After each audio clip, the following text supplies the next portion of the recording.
Wacha wewe. Anko huyo. Karibu. Shikamoo mjomba. Marhaba, za huko utokako? Nzuri. Mimi mwenyewe hapa ndo nilikuwa natoka hivi nataka kwenda kwenye mizunguko yangu. Hagarauka moyo kalikuwa kana dunda dunda hivi. Najiuliza Anko huko ameamka kwema? Kuna uzima?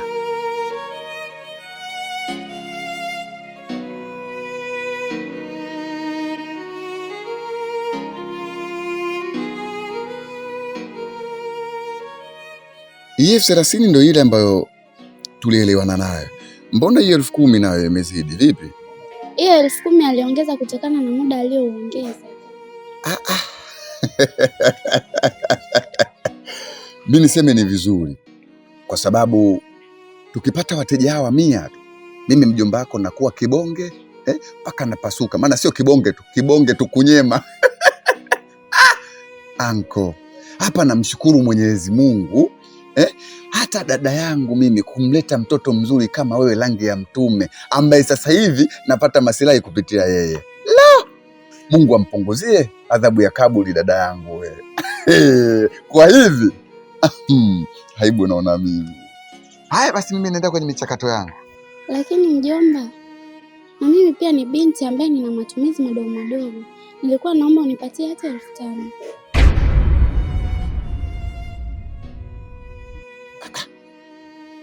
Hii mimi mjomba wako ndo nina matumizi mazuri ya kuyafanya kuliko wewe. Wewe nitakununulia dagaa ya karusungu na unga. Sawa?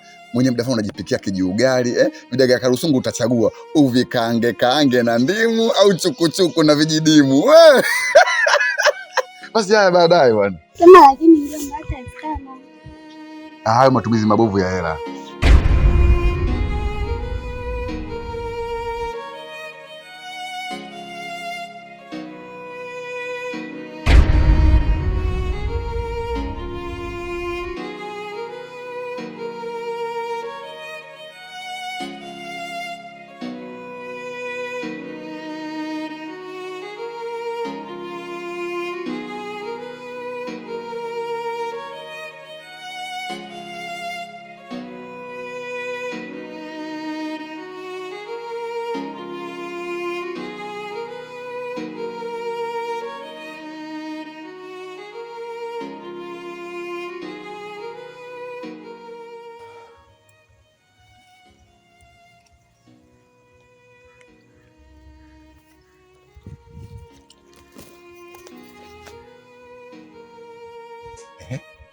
Chuma hiko.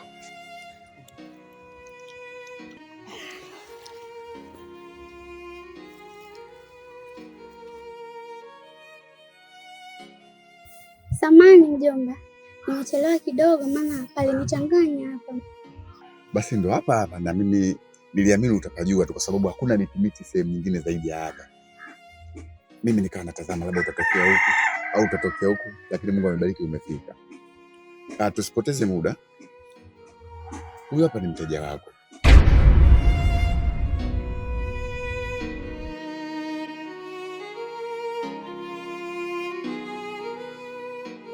Kwa hiyo kinachotakiwa ni wewe tu kwenda kumpatia huduma na aridhike. Umeelewa? Na nikuombe kitu wangu. Fanya ujuzi wote, maliza ufundi wote. Yaani huyu hakuwa na makando kando, alitoa 12,000 hizi hapa hizi. Akiwa anataka huduma ya kutulia. Kwa nenda kamshughulikie vizuri. Sawa? Bwana. Mimi nadhani ni huyu hapo. Halina shida katika hilo. Na endapo nikitumia muda wa ziada, basi nitakuongeza pesa. Vile vile, muda ukizidi, cha ziada kiwepo. Kazi njema Basi jamani naona anaona haibu ngoja.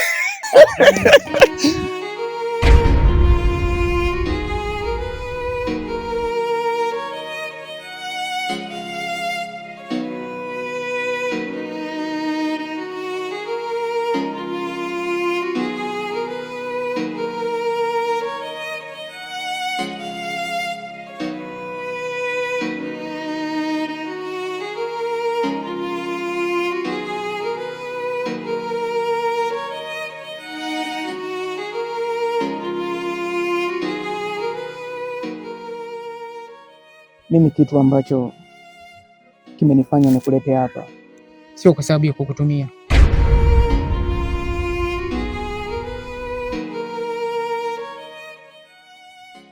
Hapana.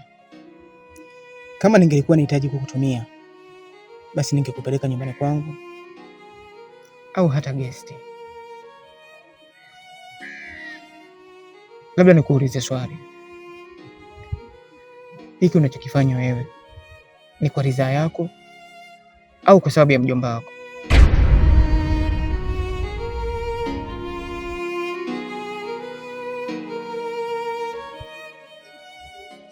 Mbona mimi nimeelezea kufanya hii biashara?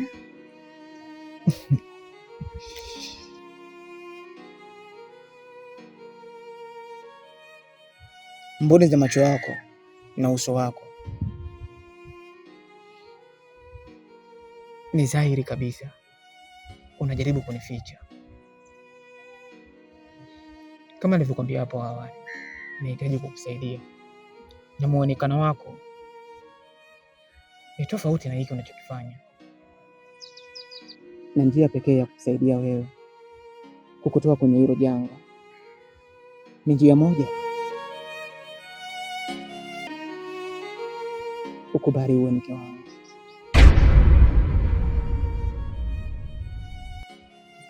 Na hii ndo njia pekee ya mimi kukutoa katika mikono ya mjomba wako.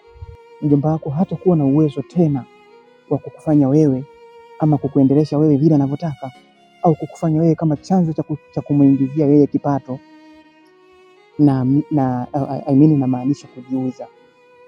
20,000 niliyompa kwangu sio tatizo, na nimempa 20,000 kwa kusema naenda kukutumia ili mradi nipate muda na wakati wa kuzungumza na wewe. Au paswi kabisa kufanya hiki ambacho unakifanya. Aha.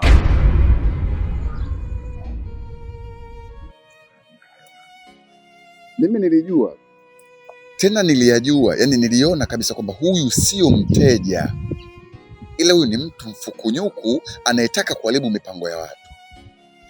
Unataka kuniharibia biashara yangu wewe. Naona mipango yako, yani sura yako tu. Wakati ule unanikabidhi pesa yako, nikakutazama kwa umakini, nikaona kabisa kuna jambo liko ndani ya moyo wako limejificha, na ndo hili hapa. Kulikoni? Lakini mimi sina nia mbaya. Una nia mbaya? Na hiki unachokifanya wewe kinakuhusu nini? Kuna jambo gani ambalo mimi nimekuingilia kwenye familia yako mpaka unaingilia familia yangu? Alafu na wewe ngedele poli umekaa unamsikiliza ujinga wake ili mradi akujaze sumu, alafu hiyo sumu uje kumtemea nani? Kwa hiyo sumu baadaye unataka kunimwagia mimi, si ndio hivyo? Lakini unachokifanya unakikosea. Labda nikuulize swali. Hivi huyu binti angelikuwa mwanao wa kumzaa mwenyewe, ungemfanyia haya unayemfanyia? Na hata kama angekuwa binti yangu, wewe anakuhusu nini? Alafu wewe unaonekana hujafundwa wewe. Wewe unaonekana ni msungo, ndio maana unapenda kufuatilia mambo ya watu. Wewe nyanyua mbalige zako, nenda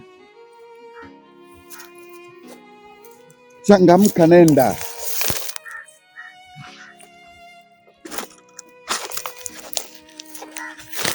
Alafu wewe unapoiona mipango ya watu lazima uwe na hekima na busara. Kama ungelikuwa unaitambua hekima na busara, usingefanya hiki ambacho unakifanya kwa huyo binti. Lakini tu nikuhakikishie, hiki utakilipia. Lazima ukilipie. Nenda bwana.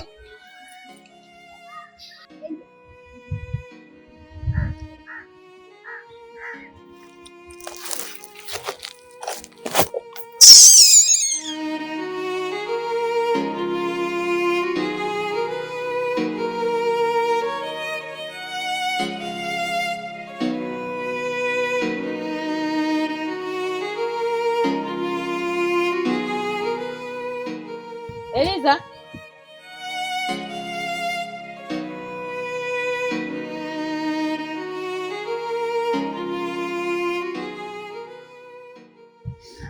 Acha kulia basi. Sio vizuri kutembea barabarani ukiwa unalia. Sawa? Nyamaza tuzungumze. Na uniambie shida nini ili nijue nakusaidiaje. Sawa rafiki yangu? Niambie shida nini? Napitia wakati mgumu. Sijui nimweleze nani. Sioni thamani yangu kama mwanamke tena. Sioni thamani yangu kwenye hii dunia. Sijui ni nani nitamweka chini nimweleze mazito ninayopitia.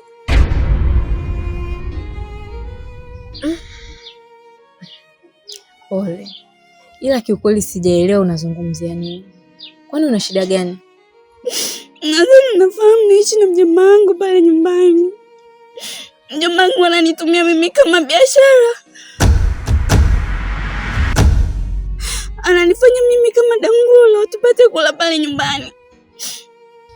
Eliza, ameanza lini? Na kwa nini mpaka umefikia kwenye hali hiyo hujatoa taarifa? Kwa nini yani hujamwambia mtu yoyote? Sioni mtu kumwambia. Sina mama, sina baba. Nitamwambia nani sio za moyo wangu? Nitamweleza nani? Nabaki naogolia tu. Yananiumiza. Sikia nikwambie rafiki yangu. Kama unaona unakosa mtu wa kumwambia kwenye familia, basi tafuta hata rafiki, hata jirani. Yaani haiwezekani sehemu yote hii ukose hata jirani wa kumwambia matatizo yako. Kwa nini unaruhusu mambo kama haya yanakutokea? Wewe bado msichana mdogo sana. Unatakiwa kuthaminiwa. Unatakiwa kuishi uwe na amani ili tujenge hata hili taifa. Hivi unadhani ikitokea wasichana 10 au 100 wanafanywa kama wewe, hili taifa litaendelea? Kila siku tunasikia kwenye maredio na hata kusoma mabango. Ukiona mtu anakufanyia ukatili, mtu anakunyanyasa, toa taarifa ili achukuliwe hatua. Sasa kwa sababu umeshaniambia mimi, naomba twende polisi. Polisi? Hapana. Yule ndo babangu alibakia na ndo mamangu. Nikimpeleka polisi unadhani mimi nitaishije? Nitaishi na nani? Yaani unanishangaza kumpa thamani mtu ambaye hakuthamini wewe. Huyo mjomba kama angekuwa na huruma na wewe, kama angekuwa na upendo na wewe hata kidogo tu, asingekufanya wewe kama biashara. Hivi anajua thamani ya mwanamke kweli? Hawaachiwi watoto ili wawanyanyase. Hakuna mzazi ambaye anakubali kukupa mtoto wake ili umfanye vibaya. Yaani asichukulie kigezo cha kwamba wewe huna ndugu, huna mtu mwingine ndio akunyanyase. Mimi nitahakikisha unapata haki yako. Usikubali eti mtu kwa sababu yeye ndo kila kitu kwako akunyanyase kwa sababu hiyo. Usikubali kutumia mwili wako wewe msichana kwa sababu ya faida za mtu mmoja. Eliza, kama unakosa pa kuishi, unakosa msaada, mimi nipo tayari kukusaidia. Naomba twende polisi ili huyo mjomba wako akomeshwe na iwe fundisho kwa wapumbavu kama yeye ambao wanatumia watoto wa kike kwa faida zao. Twende polisi sasa hivi. Sawa dadangu. Asante pia kwa kunifariji. Asante kwa kunipa maneno ya kunitia moyo.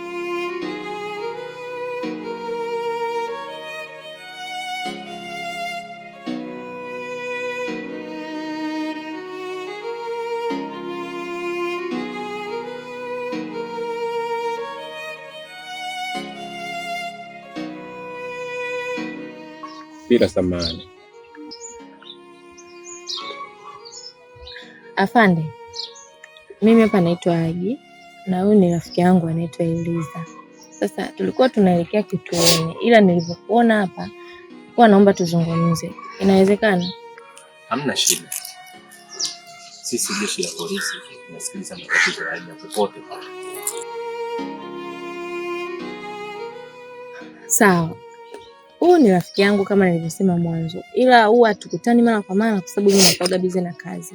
Sasa leo wakati natoka kibaruani nimekutana naye njiani akiwa analia. Na nilipomuuliza shida nini, ameniambia kwamba anaishi na mjomba wake, lakini huyo mjomba wake amekuwa akimfanyia vitendo vya kikatili.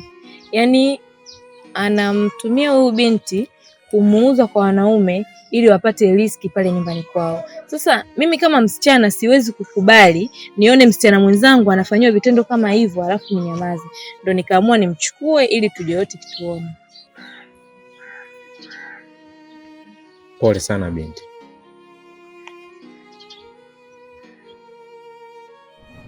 Mimi naamini wanawake tukijiwezesha tunaweza. Cha msingi hapa tuchaguane sisi wenyewe, mwenyekiti, katibu na mweka hazina. Sio kwamba labda tutakuwa tunacheza kila siku, hapana. Hata kama kwa wiki au kwa mwezi tutachaguana, ili tutachagua sisi wenyewe tunafanyaje. Wow, ni jambo zuri sana. Ni kweli jambo zuri. Mnajua wanaume wa sasa hivi walivyo, ukimwomba pesa mpaka akuzungushe we, ukishachoka ndo akupe hiyo hela. Eliza. 80.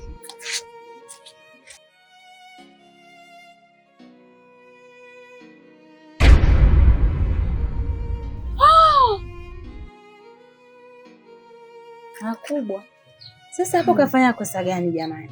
Huyu baba ni hana hata akili. Sasa ndo nini sasa?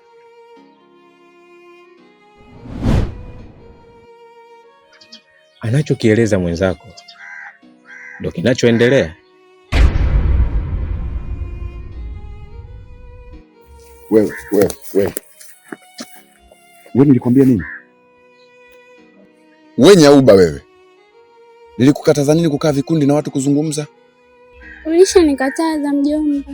Na pale ulikuwa unafanya nini?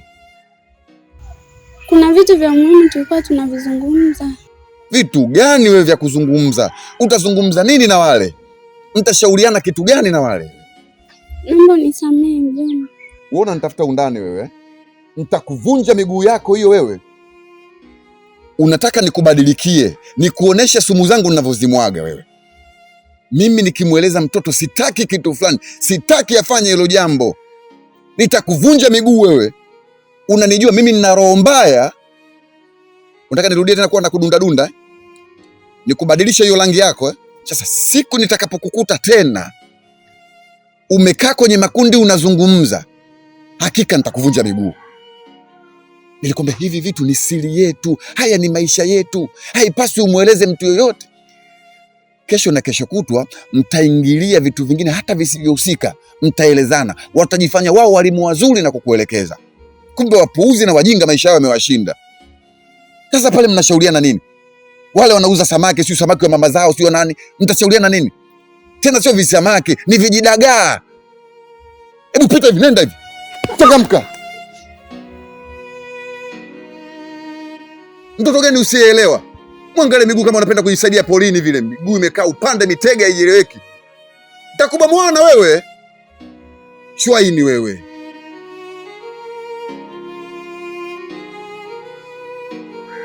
Binti,